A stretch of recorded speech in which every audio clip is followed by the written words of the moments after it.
The first fight. Welcome back to Awareness with Vanessa, where every question is an invitation to see a little more clearly. Over the past few episodes, we've explored some fascinating questions. We asked whether life could be more structured than it appears. We examined what I called the nature of the trap, and then we explored the secret architecture of the simulation, the possibility that the reality we experience may operate according to principles that extend beyond what we normally perceive. Whether you see these ideas as literal, philosophical, spiritual, or simply thought provoking, they invite us to ask deeper questions about ourselves and the world around us.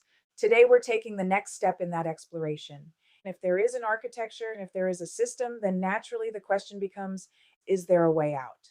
Today's episode explores a framework often referred to as the exit steps. Before we begin, we want to acknowledge that this framework was originally inspired by the work of Truth Seeker 1. His exploration of consciousness, spirituality, and the possibility that reality is far more mysterious than it appears has encouraged many people to begin asking questions they may have never considered before. We're grateful for that inspiration. What you're about to hear, however, is not simply a repetition of someone else's ideas. It's from my own exploration of those concepts through the lens of Awareness with Vanessa, my books, and my ongoing journey into consciousness, destiny, observation, and what I call the human experience. The exit steps aren't just about escaping a simulation.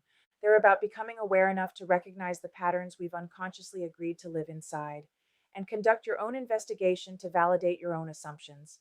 Whether you believe reality is a simulation, a spiritual classroom, a divine experience, or something we don't yet have the language to describe, these principles invite us to ask a much more personal question.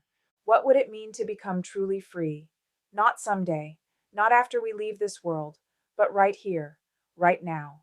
So today, let's explore the exit steps, not as rigid rules, but as an invitation to observe ourselves differently, to question more deeply, and perhaps to discover that the first step toward freedom isn't escaping reality.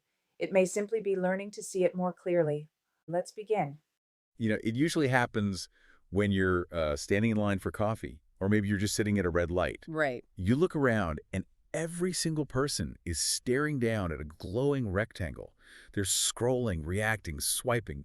And for just a split second, the whole scene looks, I don't know, engineered. Oh, Like absolutely. you've suddenly noticed the invisible wires holding the modern world together, just keeping everyone perfectly, perpetually distracted. Yeah, it's a very specific kind of modern vertigo. Yes. Vertigo is the perfect word for it. It's that sudden sinking realization that you might be immersed in an environment built entirely to capture and, well, consume your attention. And usually, you just shake it off and get back to your email. Right, you have to. But author Vanessa Klinger asks a terrifying question. What if you didn't shake it off? What if that feeling isn't a glitch in your brain, but a glitch in the software? I love how she frames that. It's wild. So today for our deep dive, we are exploring Klinger's fascinating, multi-layered literary and philosophical universe. We're pulling from her metaphysical guides, her podcast notes, and her gripping sci-fi manuscripts to unpack this one mind-bending concept. The big one. Exactly.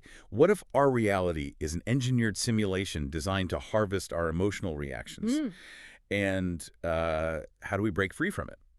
Okay, let's unpack this because it is so easy to jump straight into the dystopian dread of that idea. Oh, for sure. It sounds terrifying on the surface. Right. But Klinger actually starts her framework by laying out a pristine blueprint of how this architecture was originally supposed to work. Yeah, she starts with the original design. And right away, she draws a really hard line between the soul and the spirit, which is interesting because, I've always used those words interchangeably. Most people do, honestly. Yeah. But in her architecture, they're completely separate mechanisms and they have entirely different functions. Okay, so break that down for us. So, the soul is your divine essence. It is pure, unchanging awareness. But crucially, the soul sits entirely outside the simulation. Wait, outside. Yes, it is the ultimate observer. So it's safe. Like, it can't be damaged no matter what happens down here. Correct. But because it is completely removed from the environment, it needs a localized driver to actually interact with the simulation. But And that is the job of the spirit. The spirit is the energy driver that animates your physical body, which she calls the avatar. The spirit is what feels emotion, it makes choices, and it actually navigates the terrain using free will. Okay, I think I get it. So if we think Complete episode now streaming.